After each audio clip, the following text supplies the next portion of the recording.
সম্মানিত ভিউয়ার্স, আশা করছি সকলে ভালো আছেন।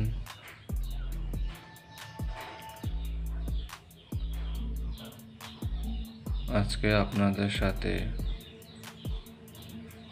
আলোচনা করা হবে বিবাহে রাজি করানো তদবির সমূহ নিয়ে।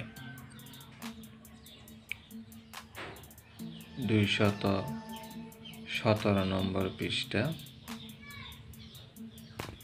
এটি দূর দূরান্ত থেকে কোনো এক ব্যক্তি অনুরোধ পাঠিয়েছিলেন, তিনি কোনো ব্যক্তিকে বিবাহে রাজি করাবেন।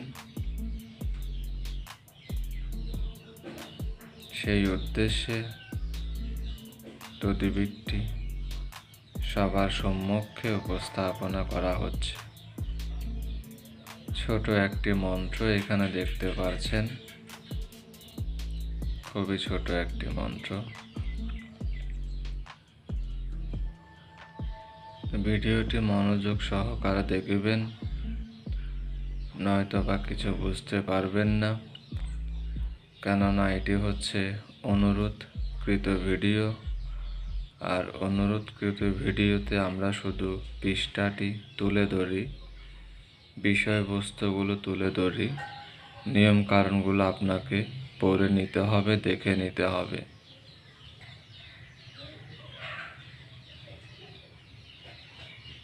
এখানে পুরো বিষয়টি একদম সুন্দরভাবে বর্ণনা দেওয়া আছে। এই বিষয়টি ভালো করে ভিডিওটি লক্ষ্য করলে, ভিডিওটি দেখলে আপনার বুঝতে বা জানতে অসুবিধা হবে না।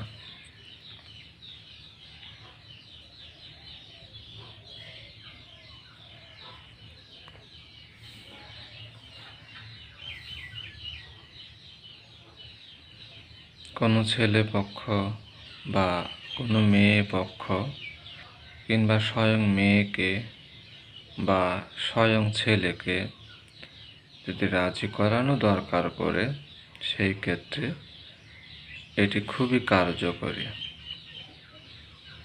অনেক সময় দেখা যায়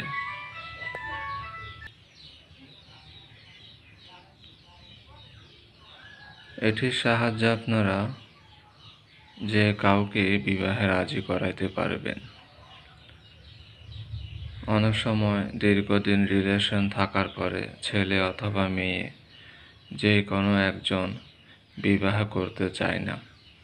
দেখা যায় গত 3 মাস আগেও খুব ভালো রিলেশন ছিল, এখন যখন আমি তাকে বিবাহের প্রস্তাব দিলাম, সে বিবাহেতে রাজি হচ্ছে না।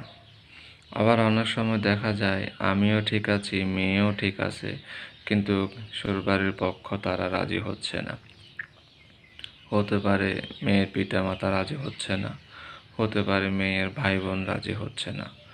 অর্থাৎ এই ছোট যে মন্ত্রটি আমি এখানে দিয়েছি, এটির সাহায্যে আপনার পথের কাঁটাকে আপনি আপনার আয়ত্তে আনতে পারবেন খুব সহজে। এবং এই পন্থা অবলম্বন করে সে ব্যক্তিদেরকে, সে একজন হোক, সে একাধিকজন হোক, অর্থাৎ যারাই বিবাহে অসম্মতি জানাচ্ছে, যারাই বিবাহে বাধাগ্রস্ত হয়ে দাঁড়িয়েছে, তাদের সকলকে বিবাহে রাজি করানো সম্ভব হবে, এতে কোনো সন্দেহ নেই।